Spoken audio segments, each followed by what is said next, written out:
Tropical gardens are a great look for a home garden. They have colour all year round and they're reasonably low maintenance. And you don't need a very big area to create a lush, colourful space.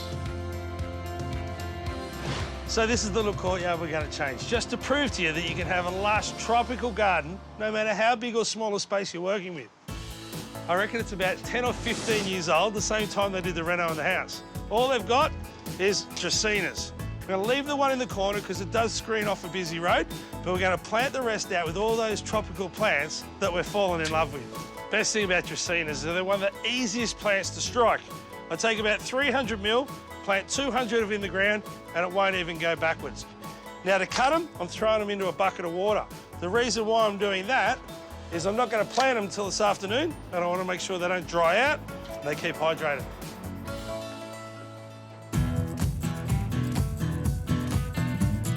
Righto, boys, I need a lift. If you can get these out in one go, they transplant really easily. So maybe ask friends if they want them, or put them out the front. You'll save a few dollars getting rid of them.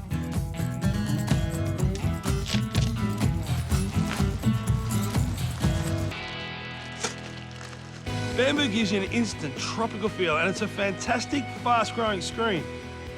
It's not a runner, it's a clumper. It's called slender weavers. And when it's established, what I really like is you'll remove these lower branches and you have a hedge in the sky.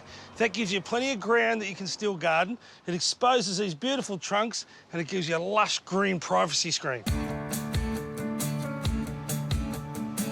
If you're one of those people and you've just got no idea what to choose, best thing is, look at your neighbourhood. Now, this is a golden cane palm. How do I know it works well here? Well, it works pretty much well everywhere in Australia. But next door, they've got one that's thriving.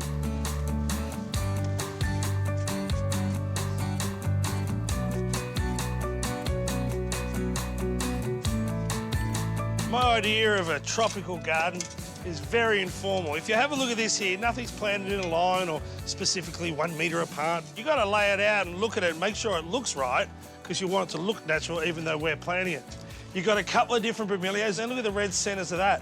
It's as bright as any rose you'd buy, except it's there all year round. And cordyline, well, they come in all different shapes and sizes. You've got short, stumpy ones here that almost look chocolate, up to this bright pink one, the rubra. All it needs is full sun and a splash of water, and it'll look like that all year round. And for even more colour, we've got crotos. Now, I remember these in my nan's garden in the late 70s and early 80s. Oranges, reds, yellows, and then all this bright lime green new growth. They make a great little shrub that fills a hole in the garden.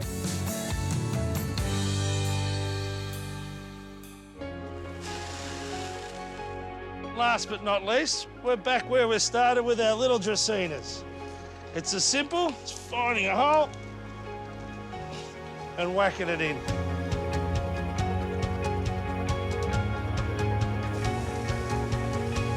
I reckon what you need to keep in mind if you want your dream tropical garden is that you're planting for the future, not for today. It looks good now, but it's going to look great when it grows into itself. So don't be scared to add to it later on with more ground covers, because tropical plants, they'll get up and it'll leave it bare underneath. I reckon you can have your dream tropical garden at home and never need to go on holidays again.